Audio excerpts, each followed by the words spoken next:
Mga celebrities na mag-ex at nag-break pero magkaibigan pa rin hanggang ngayon at nagkaayos na. Shaina Magdayaw at John Lloyd Cruz. Nagsimula taong 2010 ang relasyon ni Shaina at Lloydie, ngunit matapos ang 2 taon ng kanilang relasyon ay nagkahiwalay sila taong 2012. Sa naging hiwalayan ng dalawa, hindi nila isinapubliko kaagad ang rason ng kanilang hiwalayan. Inamin naman ng aktor na nagkaroon talaga sila ng relasyon ng aktres kung saan sa mga panahong opisyal na naging sila ay hindi umano niya sinabi sa aktres na gagawin niya ang nasabing anunsyo ng kanilang relasyon. Masaya naman ang aktres na mainit ang naging pagtanggap ng publiko sa kanilang relasyon. Matatanda ang nilinaw din noon ni Lloydie na walang nangyaring to timing sa relasyon niya sa aktres at hindi umano niya ito inagaw sa nooy dating kasintahan ng aktres na si John Prats.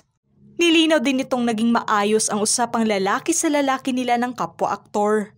Pagkaraan ng 3 taon ay nagsalita ang aktres sa publiko na nasa mabuti at maayos ang relasyon nila ni Lloydie bilang magkaibigan.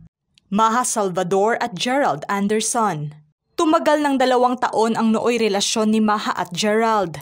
Taong 2015 nang tuluyang inanunsyo ng dalawa ang kanilang hiwalayan. Sa mga pahayag at komento ng aktres noon sa nangyaring hiwalayan nila na aniya, ay hindi umano niya talaga alam kung ano ang rason ng kanilang hiwalayan. Base naman sa mga sagot noon ng aktres na tila ang aktor ang unang nagdesisyon ng hiwalayan. Binigyang linaw naman ng aktres na walang nangyaring silusan at hindi umano pinagsilosan ni Gerald ang pagiging malapit nito kay Paulo Avellino noon. Marami naman ang nakapansin na parang kay bilis lang na nakapag-move on ng aktres kasabay ng pagbura nito noon sa lahat ng mga larawan nila ng aktor sa Instagram. Pahayag pa ni Maha na mas pinapahalagahan niya ang pag-iibigan nila noon at kailangang tanggapin na lamang na hanggang doon na lang talaga. Sa panayam noon ng aktres, nanatili pa rin ang pagkakaibigan ng dalawa matapos ang hiwalayan at patunay nga ito na sa muling pagkukrus ng landas ng dating magkasintahan sa FIBA World Cup kamakailan, nais patang nagyakapan pa nga ang dalawa. Ana Halandoni at Kit Thompson. Ibinunyag noon ng aktres ang istorya ng kontrobersyal na relasyon niya noon sa aktor na si Kit Thompson. Bago pa man ang relasyon nila ay una nang inamin nito na kasal ito sa ibang lalaki. Taong 2021 nang isinapubliko ng dalawa ang kanilang relasyon. Ngunit ilang buwan lamang ang lumipas ay naging sentro agad ng balita ang nangyaring pambubugbog ng aktor sa kanyang kasintahan na ikinulong pa niya sa isang hotel sa Tagaytay. Taong 2022 nang maglabas ng pahayag ang aktres saad sa kanyang mensahe na napatawad na niya ang dating kasintahan. Matapos ang kontrobersiyang issue, ilang buwan lamang ay muling nakabalik sa showbiz ang aktor. Kylie Padilla at Alger Abrenica. Matagal na nagsama ang dalawa na umabot ng 1 dekada bilang magkasintahan na kalaunay ikinasal din na tumagal ng 2 taon lamang. Saksi ang publiko noon sa relasyon ng dalawa.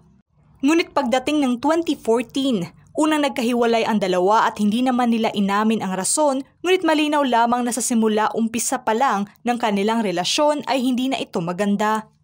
Sa unang hiwalayan, nanatiling magkaibigan pa rin sila.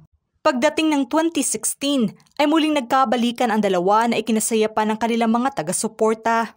Sa kasunod na taon, nagpropose ang aktor at ikinasal naman sila taong 2018. Muling umagaw ng atensyon taong 2021 ang relasyon ng mag-asawa matapos na nagbahagi ng cryptic post ang aktres online. At makaraan ang ilang buwan nang opisyal na binasag ni Kylie ang mga usap-usapan at inanunsyo na hiwalay na nga sila. Suportado naman ito ngayon ang relasyon ng dating asawa kay AJ Raval. Paulit-ulit din itong sinabi sa publiko na hindi ang young actress ang dahilan ng kanilang hiwalayan.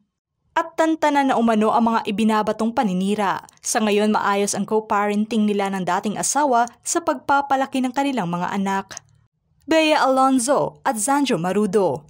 Umabot ng 5 taon ang relasyon ng dalawa. Taong 2016 nang inanunsyo nila ang kanilang hiwalayan. Unang nagpaunlak ng panayam sa publiko ang aktor. 2 taon matapos ang hiwalayan, Nanatiling magkaibigan pa rin ang dalawa kung saan nagkasama pa sila noon sa isang event. Nakaraang taon nang inihayag ni Bea na handa siyang makatrabahong muli ito kung mabibigyan ng pagkakataon. Aniya na naging maganda naman ang hiwalayan nila at hanggang sa ngayon ay magkaibigan pa rin sila. Jenilyn Mercado at Patrick Garcia. Nagsimula taong 2010 ang relasyon ng dalawa. Taong 2008 nang umugong ang balita tungkol na sa pagbubuntis nito sa anak nila ng aktor. Sa kaparehong taon naman, nangyari ang hiwalayan ng dalawa. Naging rason umano ay ang pag-iba ng turingan nila sa isa't isa. Pinabulaanan ng aktor na hindi siya lumayo at hindi naging malabo ang relasyon niya sa aktres. Naging usap-usapan kasi noon na nais ng pamilya ng aktor na siguraduhin na anak talaga ng aktor ang ipinagbubuntis ng aktres. Nauwi sa hindi maganda ang naturang pag-uusap na siyang nagresulta sa hiwalayan. Taong 2010 nang pinayagan ng aktres na makita ng aktor ang anak nila na siyang naging tulay ng pagkakaayos nila ngayon. Andy Eigenman at Jake Ejercito. Nagkaroon ng relasyon ang dalawa taong 2011. Taong 2014, inanunsyo nila ang hiwalayan nila. Kinumpirma noon ng aktres na umabot talaga sa punto na gusto na niyang tapusin ang relasyon nila. Humingi naman ng tawad noon ang aktor at inaming hindi siya naging mabuting kasintahan sa aktres. Matatanda ang naging sentro ng kontrobersiya ang Jake Albi Casino baby daddy saga noon. Saksi nga ang publiko sa pag-anunsyo sa tunay na ama ng ipinagbubuntis ng aktres noon na si Ellie. Kahit pa man hindi naging maganda ang mga nangyari noon, sa ngayon ay maayos ang relasyon nito sa ama ng anak niya. Inamin naman ng aktor na maganda ang relasyon niya sa bagong partner nito na si Filmar Alipayo. Masaya naman ito sa pagpapalaki ng aktres sa kanilang anak, Ellen Adarna at John Lloyd Cruz. Nagsimula taong 2017 ang relasyon ng dalawa. Tumagal lamang ng isang taon ay agad naghiwalay sila. Unang nagtagpo ang dalawa noong nag-aaral pa lamang ng high school ang aktres.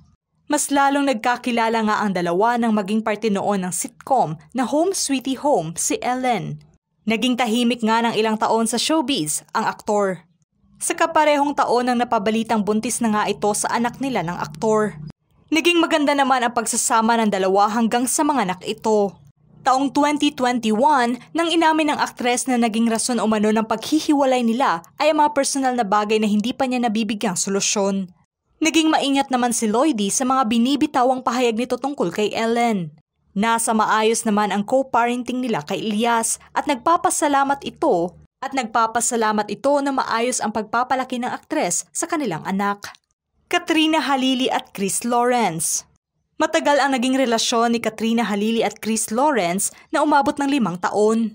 Nasa plano pa ng dalawa noon ang magpakasal, ngunit hindi nga ito natuloy. Taong 2014 nang tuluyang naghiwalay ang dalawa. Paglalahad ng aktres na naging dahilan ng hiwalayan nila ay dahil umano sa kakulangan ng pinansyal. Lalo pa at may anak na sila noon, nilinaw ng aktres na hindi mapait ang relasyon niya sa singer nang sila ay maghiwalay. Hindi naman ipinagdadamot ng aktres na makita nito ang anak nila. Naging maayos umano ang co-parenting nila at nanatiling magkaibigan at nagtutulungan sa lahat ng bagay. Jody Santa Maria at Pampi Lacson. Inilahad ng aktres na kailangan ng kalimutan ang mga hindi magandang nangyari sa relasyon nila noon ng dating asawang si Pampi Lacson. Taong 2005 nang ikasal ang dalawa sa Amerika at taong 2011 ang naging hiwalayan nila. Paglalahad ng aktres na naging posible ang nangyaring co-parenting nila para na sa anak nilang si 30. Naging masaya naman ito at tanggap ng bagong partner ni Pampi na si Iwamoto ang anak nila. Romnick Sarmienta at Harleen Bautista. Taong 2019 na nagsalita sa kauna-unahang pagkakataon ang aktor sa nangyaring hiwalayan nila ng dating asawang si Harleen Bautista. Nasa maayos naman ang pakikitungo ng bagong partner ng dating asawa sa mga anak nila.